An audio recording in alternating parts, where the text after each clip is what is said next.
Bonjour tout le monde et bienvenue à mon petit clip où je vais vous présenter aujourd'hui comment on fait pour changer la pile sur une montre à quartz.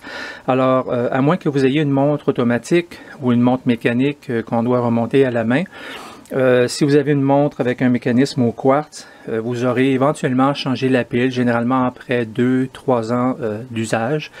Donc, vous pouvez le faire si vous le voulez dans des bijouteries, ou même dans des magasins à grande surface. Par contre, on va facilement vous charger 15, 20, 25 $ pour changer finalement une petite pile qui en vaut juste 2 ou 3 $. Alors, si vous le faites vous-même, c'est déjà une bonne économie. Puis en même temps, ça vous familiarise un petit peu avec la mécanique de vos montres. Ici, j'ai deux montres.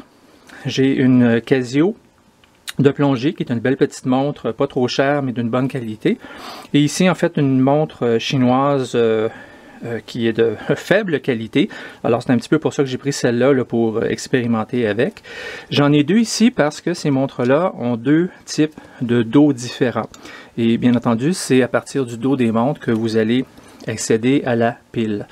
La montre Casio ici a un dos vissé, ce qu'on va retrouver souvent sur des montres de moyenne et grande qualité, ce qui assure entre autres une bonne étanchéité. Et justement, pour une montre de plongée, c'est essentiel.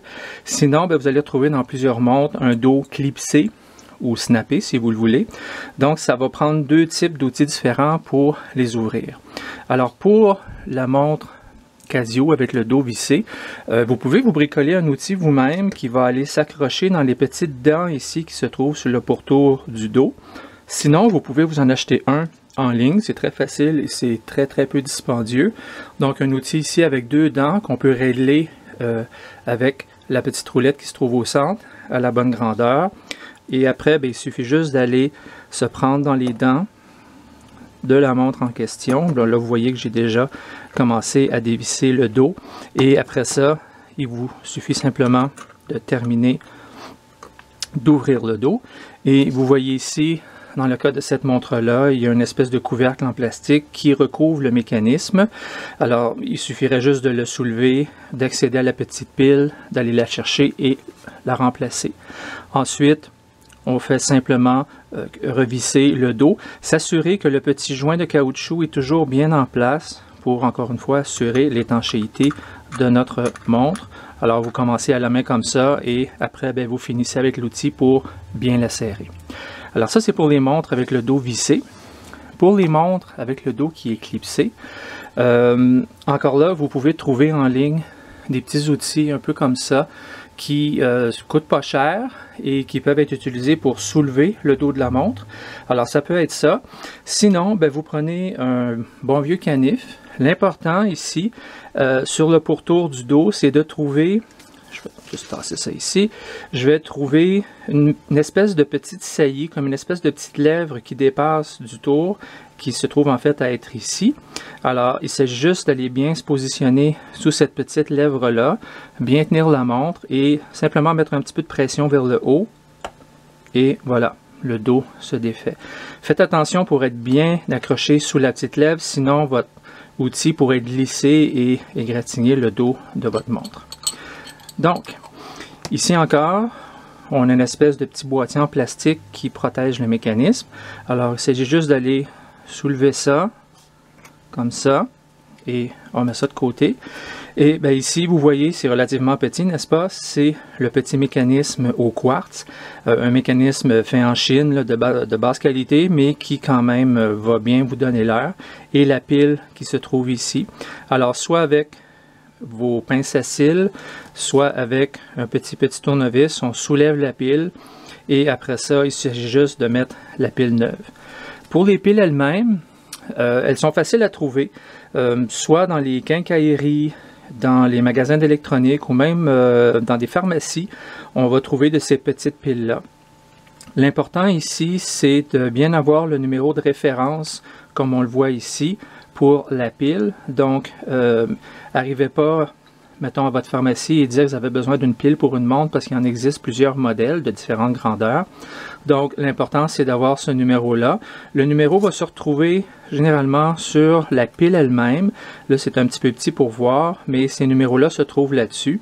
Alors, il s'agit juste de noter ça aller chercher votre pile. Sinon, vous apportez la pile qui est morte et puis ces gens-là vont pouvoir vous dire quelle pile il vous faut. Alors, une fois que vous avez la nouvelle pile en place, on replace ici une espèce de petit boîtier en plastique. C'est ça. Et ensuite, encore une fois, il y a un petit joint en plastique, c'est-à-dire en caoutchouc ici. Vous assurez qu'il est bien en place. Et ensuite, vous remettez le dos comme ça. Si vous êtes un petit peu obsessif comme moi, vous allez vouloir le mettre droit, aligné avec la couronne ici. C'est pas absolument nécessaire, mais l'important, c'est de bien savoir où se trouve la petite lèvre ici pour, après ça, pouvoir réouvrir si nécessaire. Maintenant, pour fermer comme il faut, certains types de montres sont relativement faciles à fermer. Il s'agit juste d'appliquer un petit peu de pression et ça va snapper. Sinon, vous pouvez vous procurer un outil comme ça, qui est en fait une presse. Encore là, il y a des modèles très peu dispendieux qu'on trouve en ligne pour 10-15 $.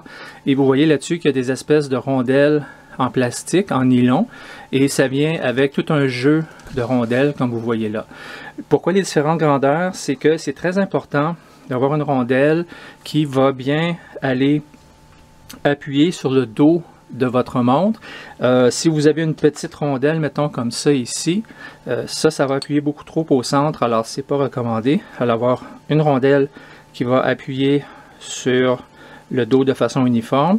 Et de la même façon, pour la face de la montre, il ne faudrait pas avoir une rondelle petite qui va aller s'appuyer sur le verre, ce qui pourrait le faire craquer. Donc on va aller chercher une rondelle plus grande qui va aller appuyer sur le pourtour, ici, ce qu'on appelle la lunette. Donc qui n'ira pas sur le verre, mais qui va s'appuyer sur le pourtour et qui, comme ça, vous évitera de petits accidents. Donc c'est très simple. Vous choisissez ici, j'ai déjà choisi les rondelles de la bonne grandeur. Vous mettez la montre dans la presse, comme ça ici, et il s'agit juste d'appuyer un petit peu. Certaines montres, vous allez entendre un petit clic pour vous indiquer que c'est refermé. Pour d'autres, comme celle-ci, on n'entend pas vraiment rien. Alors, on fait juste appuyer comme il faut et après, on vérifie sur le tour ici. On voit que ça a été bien fermé. Donc, votre montre est prête à repartir et normalement, l'aiguille devrait s'être mise à fonctionner pour vous indiquer que la montre fonctionne. Alors voilà, pour quelques dollars pour la pile et peut-être quelques dollars de plus si vous voulez vous équiper de certains outils comme ça, vous pouvez changer vous-même les piles de vos montres et ce à peu de frais. Alors merci de votre attention, au revoir.